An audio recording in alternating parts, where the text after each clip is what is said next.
muncul klaster baru istilahnya. Ya, Moro-moro muncul jadi klaster KPU, ini kan keliru kabeh gitu. Ya.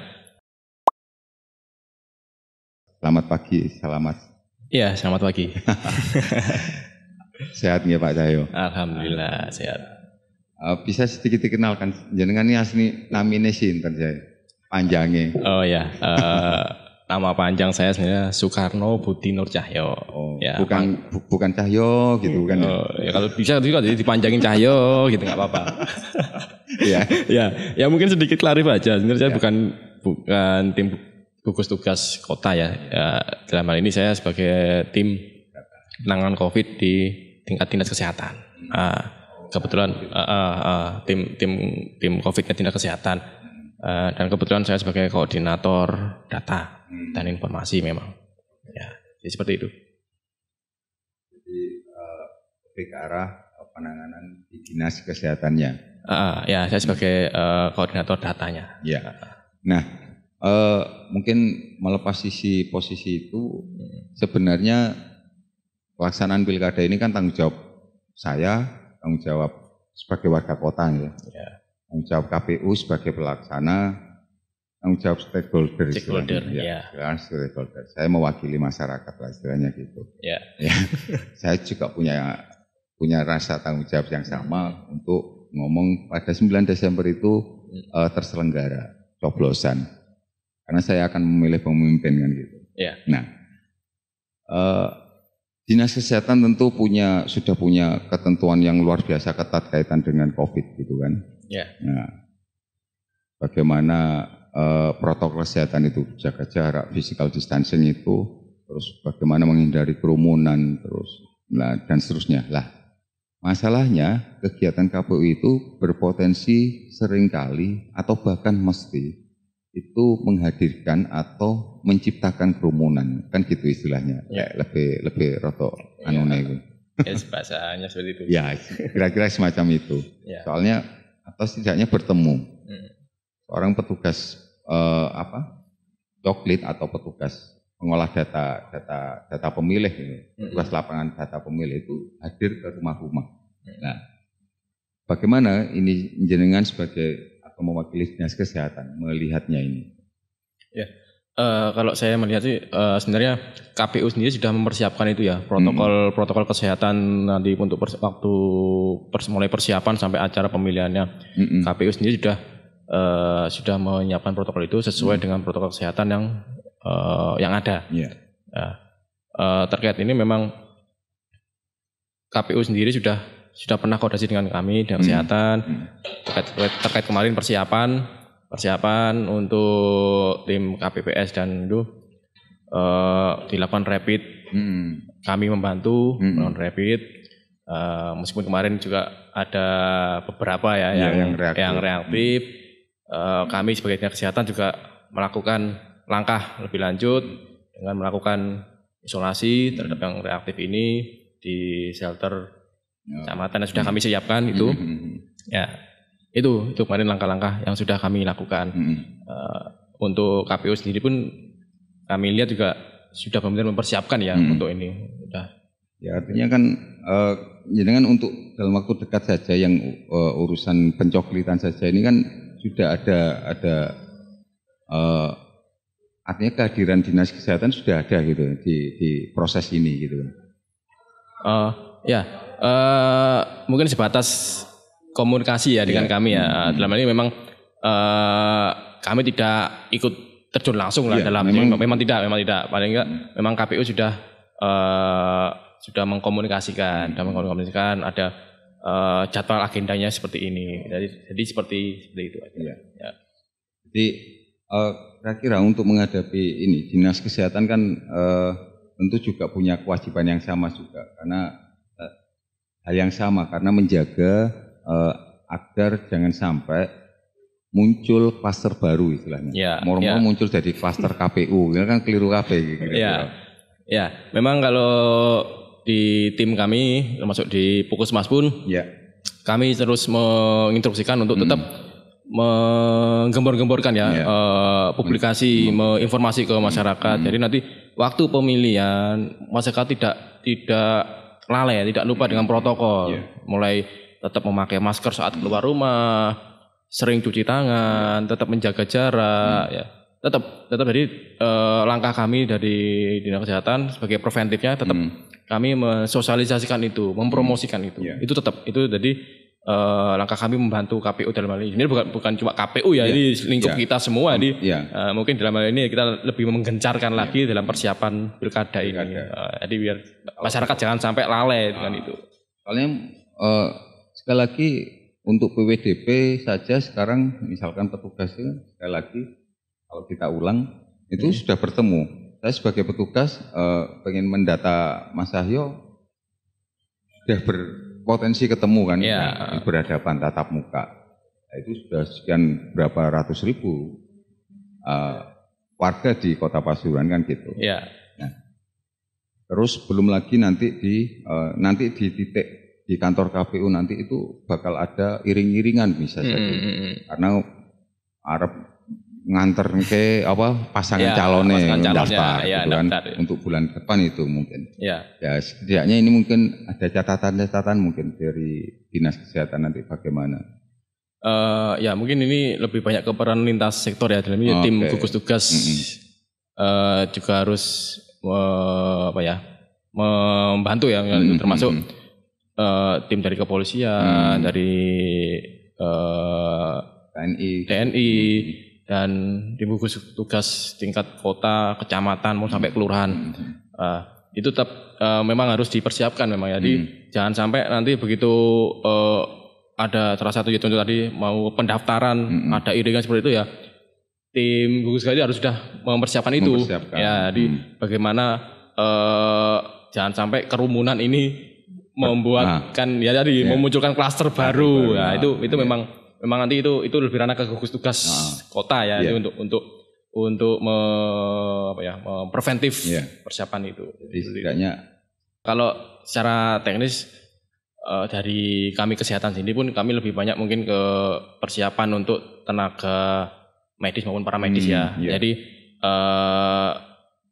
biasanya kalau ada event-event apapun, biasanya entah KPU entah apapun organisasi itu kami siap membantu dengan sebagai tenaga P3K mungkin seperti itu ya. Jadi itu langkah dari kami seperti itu. Jadi buat pos sendiri gitu ya. Ya mau nanti secara teknis kan nanti kita memang ini belum ada pembicaraan seperti itu. Cuma biasanya kami mempersiapkan seperti itu. Jadi nanti kami membagi ada tim P3K kami yang bisa kami standby kan untuk membantu kelancaran aja itu seperti itu. Jadi biasanya semacam itulah. Biasanya ketika ada event-event yang berpotensi, misalkan nanti besok itu tanggal 4 sampai 6 itu ada pendaftaran kan, berpotensi iring-iringan, kerumunan dan seterusnya. Kira-kira di situ mungkin bisa saja menempatkan personilnya bisa saja kami kemungkinan nanti menyiapkan tenaga paramedis plus ambulan. Bisa saja tapi misalnya itu ya kita tidak mau ada terjadi apa-apa, cuma kan upaya preventif kita tetap kita. Karena rumusan KPU itu sebenarnya yang tadi yang kita tangkap sebenarnya bagaimana warga ini merasa aman gitu. Nah, warga merasa aman ini kan ini harus digalakkan gitu. Bagaimana terus jangan sampai dengan cara apa? Mungkin diantaranya dengan cara-cara yang agak mungkin sedikit berbeda cara pandangnya mungkin beberapa warga. Tapi bagi kita mungkin sebenarnya cara-cara itu sebenarnya ingin menjamin keamanan kesehatan warga sebenarnya kan gitu. Iya, memang kondisi saat ini masyarakat kita tuh masih fobia ya, fobia juga ada mungkin beberapa yang paranoid stigma paranoid ya. Ada juga masih ada stigma ya itu yang harus kita luruskan ya. Makanya dalam hal ini tim kita di level Puskesmas pun sudah tidak kencang-kencang, tidak berhenti-berhentinya menginformasikan. Kader-kader kesehatan juga digerakkan. Iya, kita juga dibantu kader-kader. Itu lebih efektif karena lebih efektif. Ya, langsung mengena. Langsung nang tanggane. Langsung mengena soalnya. Langsung nang tanggane.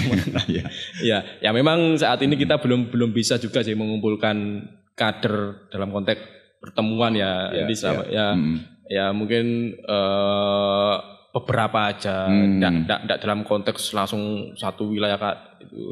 Kita juga menjaga protokol juga itu. Karena Ya itu tadi, kalau kaitan kembali ke proses pemilihan, itu sebenarnya sekali lagi peran bersama, karena tadi stakeholder ya, di antara baik kepolisian, ya tentu pemerintah ya di sini mungkin jenengan aku pemerintah kan, ya diwakili oleh Dinkes. Terus bagaimana menjamin pelaksanaan ini aman gitu dari sisi kesehatan, dari sisi ngomong ancaman COVID ini kan gitu. Yeah. Karena sekali lagi titik-titik kerumunan itu diantaranya bagaimana kampanye misalkan. Kampanye itu kan banyak ragamnya kira-kira.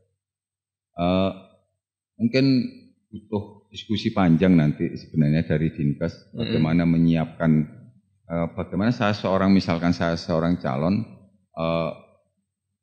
melakukan kampanye, datang ke rumah warga misalkan, ngelompokno datang saja. Ini kan sekali lagi kerumunan lagi dan seterusnya. Nah ini kan butuh sekali lagi kesadaran bareng-bareng, tidak hanya dinas kesehatan ya, gitu kan. Ya, bukan cuma dari kami, jadi ya tetap itu kesadaran masyarakat dan peran lintas sektor dalam menyiapkan itu. Jadi tetap kita sudah pemerintah kita sudah memberikan perwali yang